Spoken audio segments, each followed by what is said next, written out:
प्रागट्यથી થકી જે કાર્યક્રમ આયોજિત જિલ્લાના ખૂણે ખૂણે પહોંચણે પુષ્પથી પણ સ્વાગત કરીમાં એક મહત્વપૂર્ણ ઇનિશિયેટિવ છે અને અન્ય મહાનુભાવોને જીઆઈડીસીના આત્મનિર્ભર બનાવવાના જિલ્લા વહીવટીતંત્રના આ સમય ફાળવી ભરૂચ જિલ્લાના યુવાને જવાન જીવનના પ્રત્યેક માટે હું ભરૂચ જિલ્લા વંદન કરું છું આપ સૌને યોગેશ કાપસે કલેક્ટર શ્રી નવનાથ શ્રી નિતેશભાઈ છે ખૂબ ખૂબ આભાર વસાવાને સાથે લઈ જઈએ હવે પછી માનનીય નાયબ મુખ્યમંત્રી શ્રી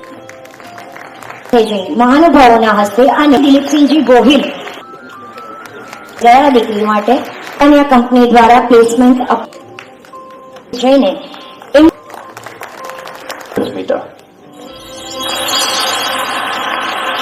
गुजरात औद्योगिक विकास निगम द्वारा अंकलेश्वर અને ગુજરાત દ્વારા વિકસિત ભારતના નિર્માણનો ધ્યેય સાકાર કરવામાં ઔદ્યોગિક વિકાસના નકશા પર ભરૂચ જિલ્લો હંમેશા અગ્રેસર રહ્યો છે. ભરૂચ જિલ્લા માટે અને ખાસ કરીને અંકલેશ્વર માટે અને આસપાસની ઔદ્યોગિક વસાહત માટે ખૂબ મહત્વના પ્રોજેક્ટોનું આજે અહીંયાથી લોકાર્પણ અને ખાતમુહૂર્ત કરવામાં આવ્યું છે.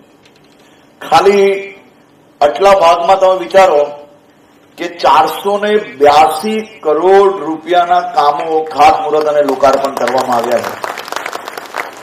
482 કરોડ રૂપિયા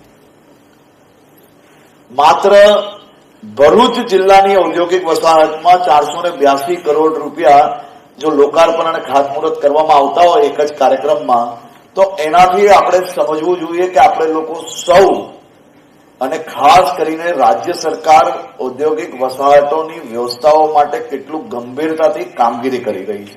અહીં કુલ 234 કરોડના 5 પ્રોજેક્ટોનું લોકાર્પણ કરવામાં આવ્યું છે.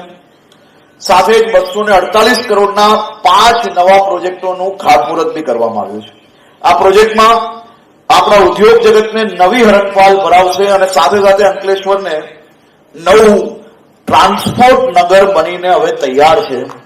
500 થી વધારે 510 જેટલી ટ્રકો ત્યાં પાર્કિંગ થઈ શકશે. તેનાથી સૌથી મોટું તો અંકલેશ્વરમાં ટ્રાફિકનું બી ભારણ ઓછું થશે અને આ ટ્રાન્સપોર્ટ નગરની અંદર 510 પાર્કિંગ વાળું ટ્રકો આપણે ઉભી કરી શકીએ તે પ્રકારની વ્યવસ્થા જીઆઈડીસી દ્વારા કરવામાં આવ્યું છે. આ ઉપરાંત 3000 ચોરસ મીટરનું વેરહાઉસ પણ છે. અંકલેશ્વર અને પાનોલી ખાતે મલ્ટી લેવલ શેડના પ્રોજેક્ટ પણ પૂર્ણ થયા છે. 144 જેટલા નવા ઔદ્યોગિક શેડો આપણે ઉભા કરાયા છે. આ શેડથી આપણા નાના અને એમએસએમઈ ઉદ્યોગોને ખૂબ મોટો ફાયદો બી થવાનો છે.